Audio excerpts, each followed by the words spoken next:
आपणकर प्रश्न। सर प्रणाम। निर्वाचन 2024 निर्वाचन किपरि स्वच्छ आ निरपेक्ष हम से जो मतदाता मानकर कौन दायित्व कर्तव्य रही सर टी कह भल। प्रथम कथा हूँ मु या पूर्वर प्रथम सूचना देइथिली जड़े भोटर जदि निर्वाचन न करी निजे स्वयं भल भाव चिंतन न करी भूल करिबो ताले से केवल तार भूल करूनी राष्ट्र क्षति करुछि।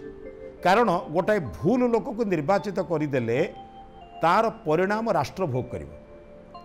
व्यक्ति कष्ट रहिले दुख नहीं, बहुत व्यक्ति कष्ट अच्छा किंतु तार निर्वाचन द्वारा जदि संपूर्ण गोटे समूह को कष्ट है यह समाज पाई बहु क्षतिकारक।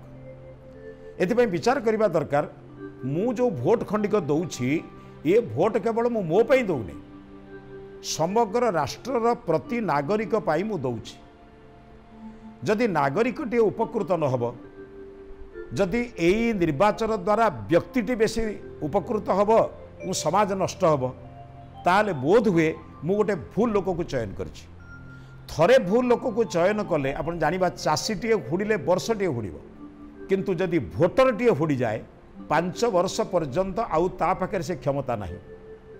सेतिपई आपण जानतु 5 वर्ष पर्यंत आपणकर क्षमता बदली जीवो बोली व्यक्ति आपण को अनेक प्रकार प्रलोभित करने को चेष्टा करे। कहीं ना प्रलोभित करदे थरे लोकटा जदि मो प्रलोभन पड़गला ताले 5 वर्ष पर्यंत मोर चिंता करिवार नाही। तेणु सब बेले गोटे कथा भोटर माने विचार करबा दरकार मु जणे राष्ट्र नागरिक मोर नागरिकर मूल्य होउची मु जणे भलो नागरिक निर्वाचन करिबे। जो नागरिक आम देश को शासन करिबो से खाली शिक्षा विभाग नहीं पारे, से स्वास्थ्य विभाग नहीं पारे, भारतर प्रधानमंत्री हो पारे, राष्ट्रपति हो पारे, से स्वयं जदि योग्य हो नथिबो ताले से अन्य मानक योग्य कराइबे केमिति। तेणु आमे गोटे चिंतन करिबा योग्य प्रार्थी एवं निरपेक्ष प्रार्थी समाजर कल्याण करुवा व्यक्ति को जदि आम निर्वाचित करवा ताहले आम भोटर जी मूल्य रहिबो राष्ट्र उन्नति कला बेले भाविबा जे मु जने उपयुक्त प्रार्थी को भोट देइछि सेतेबेले अंतत पक्षे ईश्वर को धन्यवाद देबा प्रभु जे मो निर्वाचन रे बा मो विचार रे कोनोसी त्रुटि विच्युति हेइ नाही। एई गुड़िका विचार करी भोट देले भावुछि निरपेक्ष विचार हो। सर मोर प्रश्न होइछि अनेक समय देखा जाइए निर्वाचन समय प्रार्थी माने भोटर मानू अर्थबल और बाहुबल द्वारा प्रलोभित करती से समय जड़े प्रार्थी प्रकृत में किभली भाव में निर्णय नेबा उचित एवं किभली भाव में जड़े उपयुक्त प्रार्थी को भोट देवा दरकार यही प्रलोभन से किभली भाव में मुक्त हो पार। देखंतु टिके आप गंभीर भाव में बसी विचार करेंगे टिके 2 मिनट बस जाए विचार करेंगे जड़े लोक आप अर्थ जाचुची कहीं जड़े लोक बाहुबल प्रयोग करुच्ची कहीं गुंडा बदमाश लोक नहीं कहीं प्रचार करुच्ची कारण से निजे स्वयं भल नुह जदि से भल होता से तो समस्त प्रिय होता ताले बाहुबलर आवश्यकता कौन।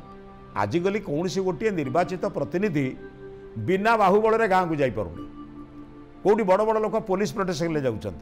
भारतर राष्ट्रपति आसिले आमर जमी भाव में साज सज्जा नियमित श्रृंखला केते सैन्य सामंत जगह सब नियम अच्छे आम देखुचे किंतु अमेरिकार राष्ट्रपति समुद्र कूल निरपेक्ष भाव में निश्चिंत भाव में बुली पार्छ।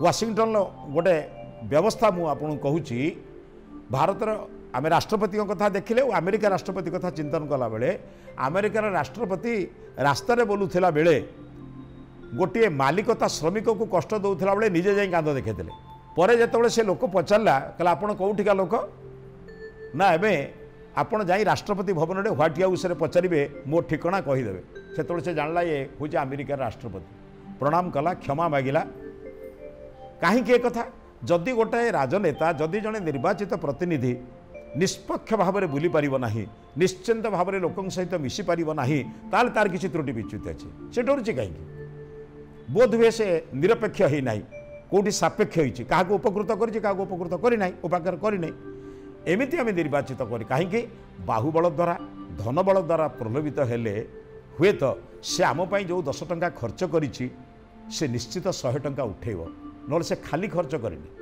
तेणु से जाना दरकार से कहीं पैसा दौर पैसा दबार अर्थ हूँ तार 100 गुण पैसा से उठेब बोली। तेणु आम ता द्वारा प्रभावित हवा नहीं आम राष्ट्र उन्नति जो मैंने काम करेंगे ता द्वारा आम प्रभावित हेले मोर विचार शेष में आपण मैंने एभली प्रतिनिधि पाइबे जो प्रतिनिधि केवल निजर मंगल कर नुहे ନିଜର ଅମଙ୍ଗଳ କରି ରାଷ୍ଟ୍ରର ମଙ୍ଗଳ କରିବ। ନିଜେ କଷ୍ଟରେ ରହି ସମାଜକୁ ସୁଖ ଦେବ। ନିଜେ ବରଂ ଦରକାର ପଡ଼ିଲେ କ୍ଷୁଧାରେ ରହିବ, କିନ୍ତୁ କାହାକୁ କ୍ଷୁଧାରେ ରଖିବାର ସେ ଚେଷ୍ଟା କରିବ ନାହିଁ। ଏଇଭଳି ପ୍ରାର୍ଥୀ ବାଛିବା ଦରକାର।